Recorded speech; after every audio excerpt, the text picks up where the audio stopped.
thì theo còn nó lót thì nó thì lấy cái chạy ăn cầu nó tóc bật quá còn lại là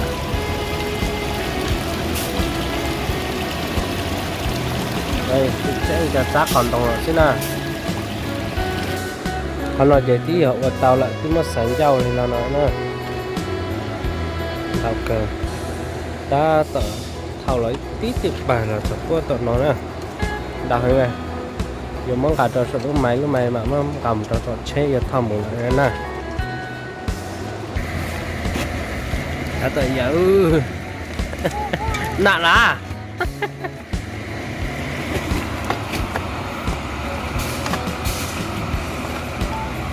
món nè món có nè giờ trò sữa rất sáng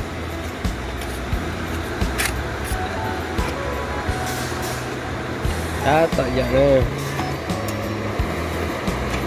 tàu hàng nữa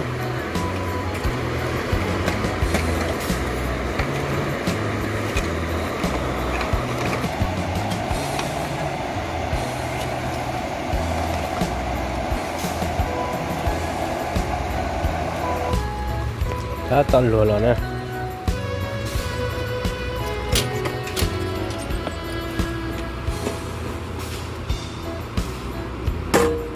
nào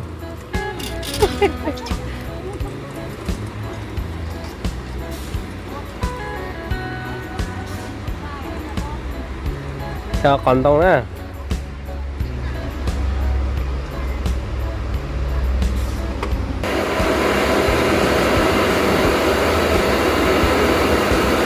bò đó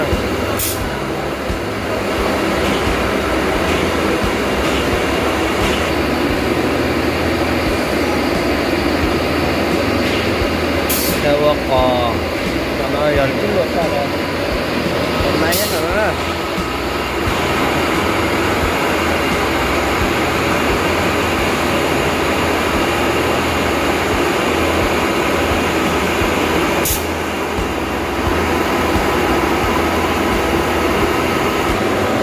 giờ lúc cha rồi luộc thì mình sẽ cho bò nữa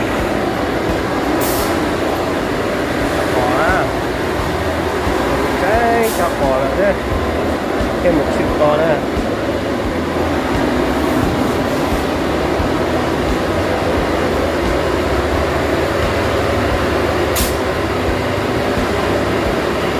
đó còn dọc bò còn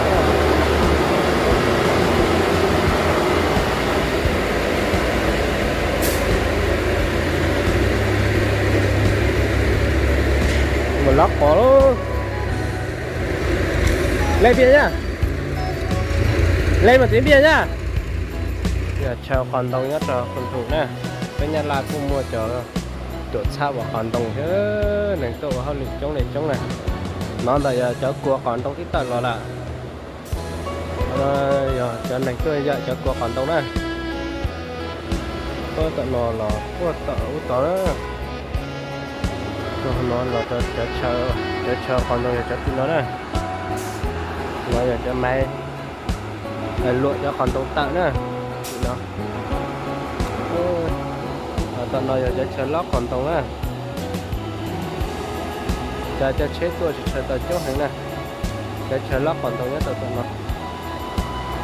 nó lúc phải đi bé tờ đài nhá nó nè cho lụa cho con đâu và tặng mong nhớ là nó nè thì là tàn đạm nó thì mà tua là nó tua các bạn có cái chế của quá là nó tua nè tua thì nó tua nó phải ăn cái chế lo nó này vậy thì mà tua cho phua phải nó nè chỉ cho chắc còn đâu bạn tại là nó nè nó giờ cho của còn đâu xa nè nó chỉ tại cho còn đâu thế đó bếp còn tới tiền còn tàu lên nó đã ai à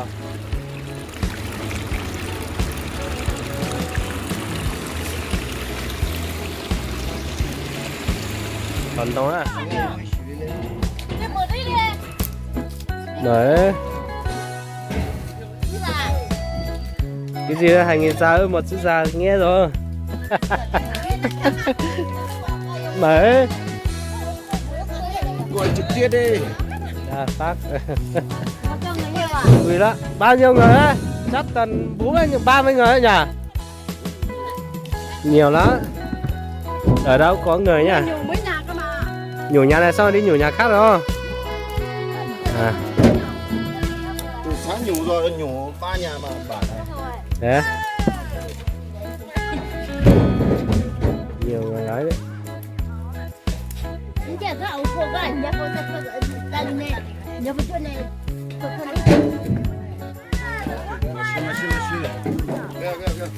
Nó hù cho này. Chống tía. Cái này có liều tên là gì sắp lại. Ta sẽ mà tu sửa khỏi mình chỉ nhà. Chờ tính năng nè. Mìnhจะsinh ra ngoài một tí về họ mà một vừa sau mà một chế ôn đọc rồi thì có cái này chỉ tải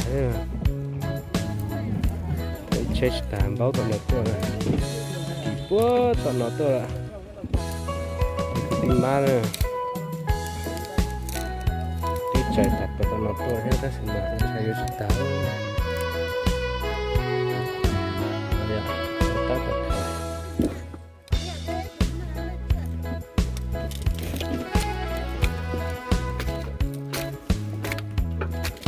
để bỏ tôi để cho mình lẩu check còn nó nè nên cho một cân đất còn đấy chụp rồi nhiệt thế này để cho mình check cứ ta bằng lọ thì tận nhiệt tôi trở nên nó là chỉ tiền này một cân đất còn đấy gọi nhiệt thì nó là nó thì nè